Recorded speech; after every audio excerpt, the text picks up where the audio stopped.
Hello friends, నమస్కారం అండి. నేను డాక్టర్ భావనాని. ఈరోజు నేను మీకు ఏ జాగ్రత్తలు తీసుకోవడం వల్ల ప్రెగ్నెన్సీలో బీపీ ప్రాబ్లం రాకుండా ఉంటుందో నేను కన్వే చేస్తాను. Okay friends, so first thing first అండి, ఫుడ్ చాలా important. So rice, chapati, curry, milk, curd, eggs, sprouts, nuts, fruits, vegetables, salads అవన్నీ సరైన మోతాదులో తీసుకుంటే దాన్ని బ్యాలెన్స్డ్ డైట్ అంటారు. ఏది ఎక్కువ తక్కువైనా అది అన్బ్యాలెన్స్డ్ డైట్ అయిపోతుంది.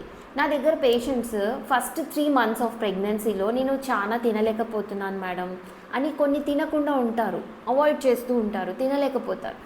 దానివల్ల వాళ్ళకి బీపీ వచ్చే రిస్క్ ఉంటుంది.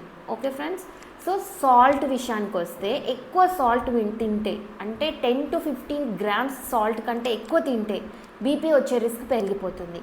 టీ, కాఫీ లాంటివి డెఫినెట్గా ప్రెగ్నెన్సీలో బీపీ రిస్క్ని పెంచుతాయి. ఓకే, నెక్స్ట్ విషయానికి వస్తే ఎక్సర్సైజ్ అండి. Compulsory daily half an hour అంటే 30 minutes వాకింగ్ కంపల్సరీ అండి. యోగా, మెడిటేషన్ లాంటివి చేసుకొని స్ట్రెస్ని తగ్గించుకుంటే డెఫినెట్గా బీపీ వచ్చే రిస్క్ తగ్గిపోతుంది. అండ్ డాక్టర్ విజిట్లో వస్తే మేము కొన్ని హిస్టరీ రిలేటెడ్ ఇష్యూస్ తీసుకుంటాం. అంటే ముందు ప్రెగ్నెన్సీలో బీపీ ప్రాబ్లం ఏమైనా ఉందా, ఇది ఏమైనా ఐవీఎఫ్తో కన్సీవ్ అయిన గర్భమా, ముందు ఏమైనా బీపీ కోసం మందులు వాడుతున్నారా, ఇది తన ఏజ్, మదర్ ఏజ్ 35 years కంటే ఎక్కువ ఉండి ఫస్ట్ టైం ప్రెగ్నెంట్ అవుతున్నారా, ఇలాంటి విషయాలన్నీ తెలుసుకొని తనకి బీపీని తగ్గించే మెడిసిన్ స్టార్ట్ చేస్తాం.